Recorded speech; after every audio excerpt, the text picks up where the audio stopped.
Have you ever tried to describe your basic morning routine in English, but stopped completely because you couldn't decide whether to use take, get, make, or do for simple actions like brushing your teeth or preparing tea? Oh, constantly. It is incredibly annoying. I know the advanced grammar rules, but when it comes to simple, everyday actions, my tongue gets completely twisted between these tiny verbs. Today, we are going to fix that confusion completely. We are going to unlock the hidden power of everyday action verbs so you can describe any daily event naturally. Stay with us. Hello, everyone, and welcome back to another high-value episode of the English Talkshow. I am absolutely thrilled to share this practical learning space with you today. Yes, welcome back to the channel, family. Today, we are focusing on the true backbone of daily fluency, common action verbs like go, come, take, put, make, and get. Many language learners believe they need long, complicated, advanced vocabulary words to sound fluent, but to be honest, native speakers build 90% of their daily conversations using these exact basic verbs. Exactly. You don't need complex words. You just need to know how to use these everyday tools accurately. By the end of this masterclass, you will have the perfect mental patterns to use these verbs effortlessly throughout your day. Let's begin with the single most flexible verb in the entire English language, the verb get. Maya, when you hear the word get, what is the very first meaning that enters your mind?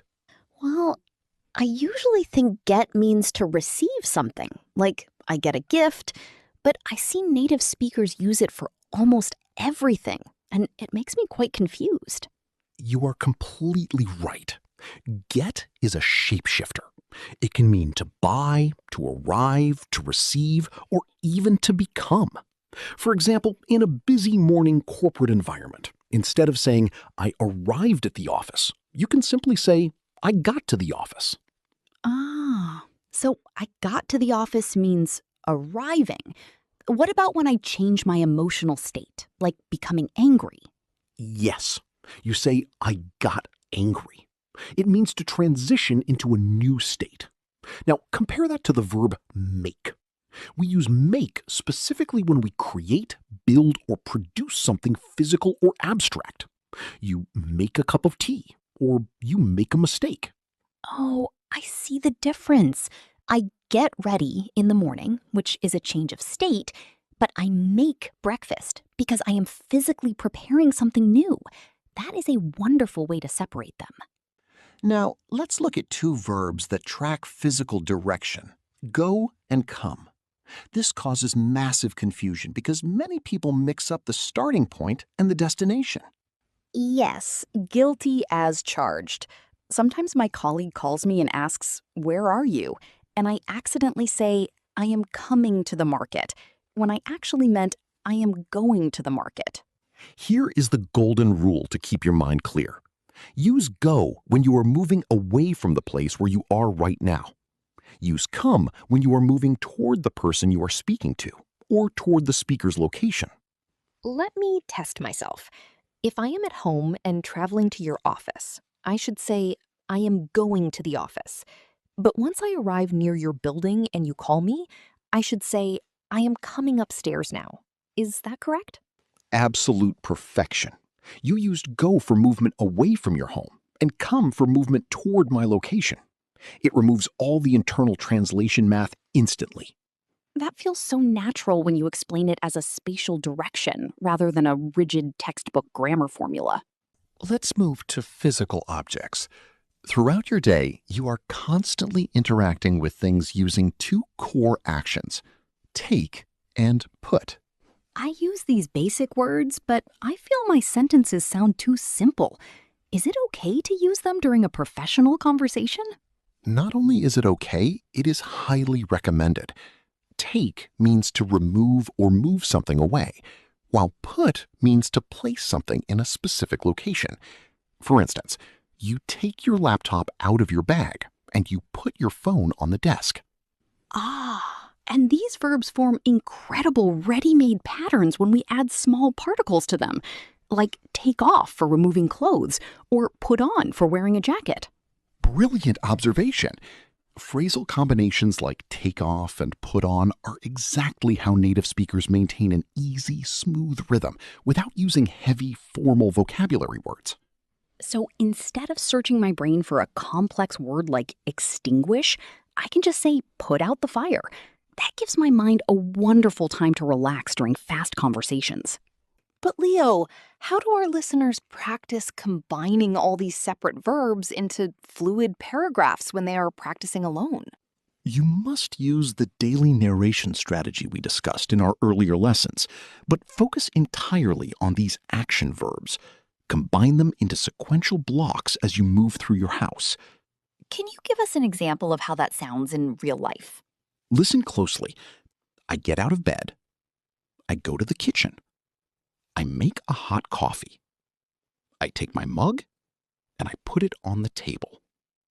Notice how every single sentence uses a basic action verb to transition smoothly to the next action.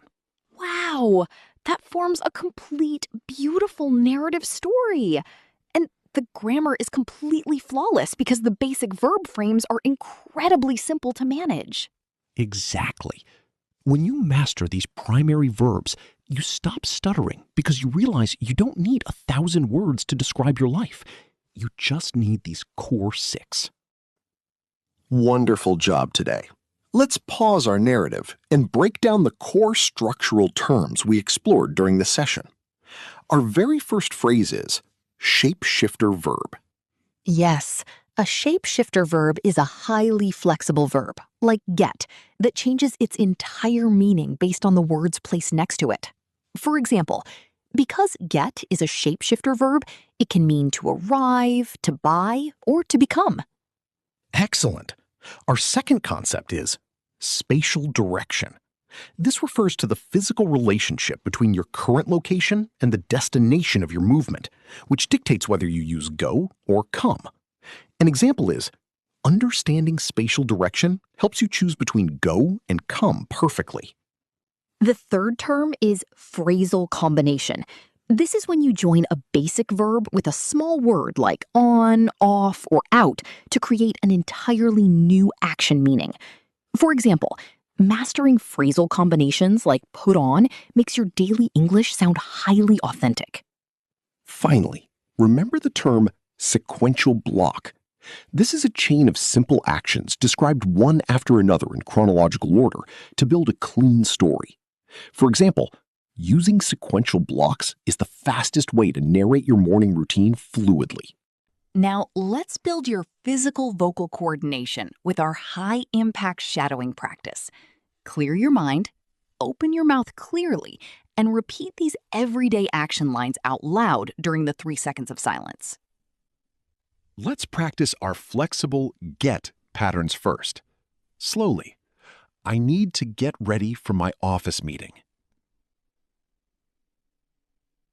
Now, with natural conversational fluidly. I need to get ready for my office meeting. Brilliant. Now let's master directional movement. Slowly. I am going to the market, but I will come back soon. Now at a normal conversational pace. I am going to the market, but I will come back soon.